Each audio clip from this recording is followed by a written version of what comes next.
Méditation de la communauté des disciples du Christ vivant en ce samedi 24 juin 2023, solennité de la Nativité de Saint Jean-Baptiste. Évangile de Jésus-Christ selon Saint Luc, au chapitre 1, les versets 57 à 66, puis 80. Quand fut accompli le temps où Élisabeth devait enfanter, elle mit au monde un fils. Ses voisins et sa famille apprirent que le Seigneur lui avait montré la grandeur de sa miséricorde et ils se réjouissaient avec elle. Le 8e jour, ils vinrent pour la circoncision de l'enfant.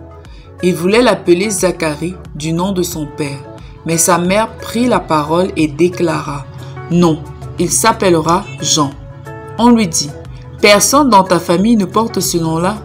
On demandait par signe au père comment il voulait l'appeler.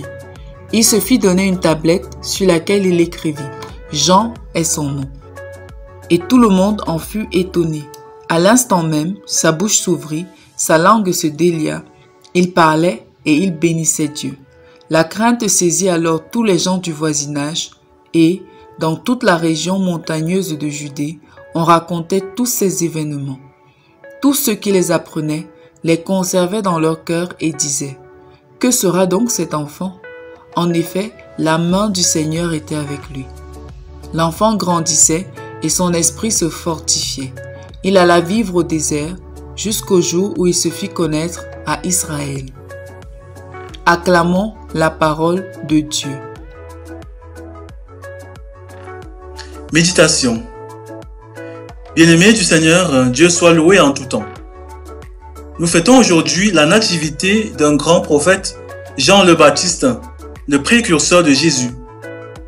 Comme nous pouvons le constater en écoutant l'Évangile, Jean le Baptiste a été suscité et envoyé par Dieu lui-même. La grande miséricorde de Dieu a été plus forte que l'incrédulité de son père Zacharie, lui aussi éprouvé par de longues années de stérilité de sa femme Élisabeth. C'est dire que Dieu n'est qu'amour, il nous comprend et sa grande miséricorde est toujours plus forte que nos manques de confiance. Aujourd'hui, frères et sœurs bien-aimés, le thème sur lequel je nous propose de méditer est celui du prophète. La première lecture tirée du livre d'Isaïe ainsi que l'évangile parle chacune d'un prophète, respectivement Isaïe et Jean le Baptiste. En lisant attentivement ces deux textes, je me suis demandé, et je vous propose de vous le demander vous aussi, qui est le prophète? Est-ce que je suis aussi moi un prophète? Je vais ici donner 3 caractéristiques du prophète parmi tant d'autres parce que ces 3 me semblent essentielles. Un prophète est un appelé de Dieu. Et comment Dieu appelle-t-il? Les 2 textes nous le montrent bien. Le premier acte de l'appel de Dieu est le don de la vie. Dieu appelle d'abord et surtout en nous donnant d'exister. Ma naissance est égale à mon appel. Dans cette logique, il n'y a pas un seul homme sur cette terre qui n'ait été appelé par Dieu. Il peut avoir des appels extraordinaires, comme ceux que nous avons vus dans la première lecture et l'évangile, mais si Dieu le fait, c'est simplement pour nous faire comprendre que nous sommes tous appelés. Dieu n'a pas besoin de brûler les lèvres de chacun des milliards d'êtres humains qui peuplent la terre pour qu'il sache qu'il l'a appelé. Il t'a créé, oui, il t'a appelé. Cependant, on ne peut pas se savoir appelé et ne pas se demander pourquoi on l'est. On est toujours prophète appelé pour un service spécifique qui est en fait la volonté de Dieu sur nous. Lorsque Dieu nous appelle, il ne nous promet pas un salaire ou un avenir sans difficulté. Il nous appelle seulement à marcher à sa suite. C'est la foi qui est le guide du prophète. Donc, chers parents, sachez que ce n'est pas vous qui appelez vos enfants au monde. Vous n'êtes que des instruments d'appel, que vous soyez bons ou mauvais. Certains parents, lorsqu'ils regardent leurs enfants, ils se précipitent de les appeler par eux-mêmes à un métier, à un plan de vie qui vient très souvent du tréfonds de leur cœur frustré. Par exemple, si un parent n'a pas pu être médecin comme il l'avait rêvé si longtemps, alors il sera tenté d'appeler par lui-même l'un de ses enfants à cette profession pour pouvoir guérir de ses propres blessures et frustrations. Vos enfants ne sont pas des remèdes à vos frustrations. Priez et demandez au Seigneur de vous guérir autrement. Ces enfants que le Seigneur vous a confiés sont, comme vous, des appelés de Dieu. Aidez-les, comme Zacharie et Élisabeth dans l'Évangile, à entrer dans leur appel et à assumer leur rôle de prophète. Oui, son nom est Jean, parce que Dieu a dit que son nom est Jean, et rien ni personne ne pourra changer cette volonté de Dieu. Nous sommes tous nés de Dieu, parce qu'appelés à l'existence pour faire la volonté de Dieu. Oui, je suis un prophète, je le sais maintenant. Toi aussi tu es un prophète, parce que Dieu nous a appelés pour exister et faire sa volonté. Deuxièmement, un prophète est un porte-parole de Dieu. Dieu appelle le prophète pour qu'il parle de lui aux hommes. Il faut comprendre par porte-parole 3 choses. La première est que pour porter la parole de Dieu aux hommes, il ne faut pas forcément prendre dans nos aisselles une Bible, se mettre dans ses 31, cibler une localité, s'y rendre, toquer à toutes les portes et forcer la main et le cœur aux gens.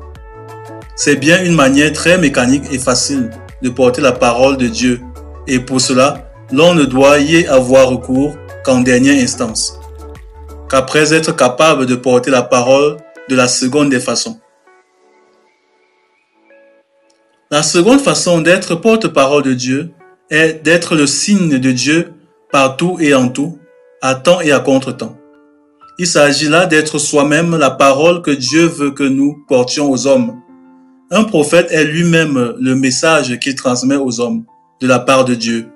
C'est toute sa vie qui est le message de Dieu aux hommes. Là, les choses deviennent sérieuses. Ils sont peu nombreux qui accèdent à ce degré de prophétie. Même ceux qui ont été appelés solennellement par Dieu pour servir d'exemple de prophète. Le prophète doit être porte-parole de Dieu, porte-parole de l'amour, porte-amour. Nous sommes tous appelés, comme Jean-Baptiste, comme Isaïe, à être pour les hommes des porte-amour. La troisième façon d'être porte-parole de Dieu, c'est d'être aussi porte-parole des hommes auprès de Dieu. Comme le prophète porte la parole de Dieu aux hommes, il doit également porter la parole des hommes à Dieu. Il doit être un intercesseur. Il doit porter le souci des hommes auprès du Seigneur et le supplier de leur faire grâce. Un prophète est toujours sensible à la misère du monde dans lequel Dieu l'a envoyé pour porter sa parole. Ne soyons pas des prophètes sans scrupules.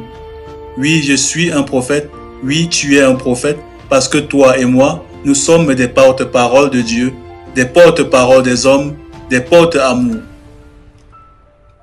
Enfin, un prophète n'est pas seulement un appelé de Dieu, un porte-parole de Dieu, mais une personne de parole, c'est-à-dire une personne vraie, qui, étant un pauvre pécheur, ne se plaît pas dans le mal et ne cherche jamais à justifier l'évangile.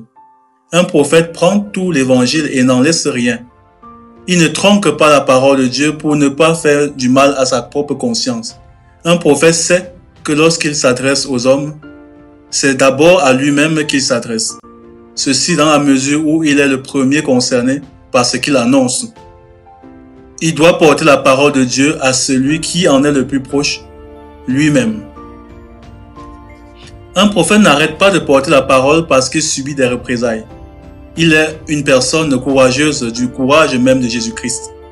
Il ne dit jamais, comme Isaïe dans la première lecture, « Je me suis fatigué pour rien, c'est pour le néant, c'est en pure perte que j'ai usé mes forces. » Oui, je suis un prophète, oui, tu es un prophète, parce que toi et moi, nous sommes appelés à être vrais et à nous donner sans ménagement pour que la parole de Dieu, en toutes circonstances, soit annoncée.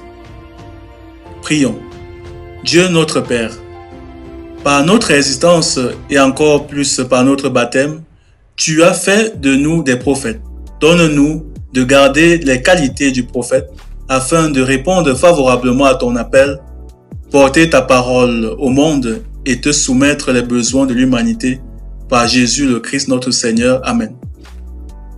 Intercession. Nous te prions Seigneur pour tous ceux qui, ayant été appelés par toi pour être des prophètes, se sont compromis et ne sont plus des prophètes que d'apparence. Aide-les à retrouver leur ferveur d'antan. Nous te le demandons par l'intercession et par les mérites de Jean le Baptiste dont nous célébrons la nativité aujourd'hui et par les mérites de la très sainte Vierge Marie qui assista Élisabeth pendant sa maternité. Exercice spirituel.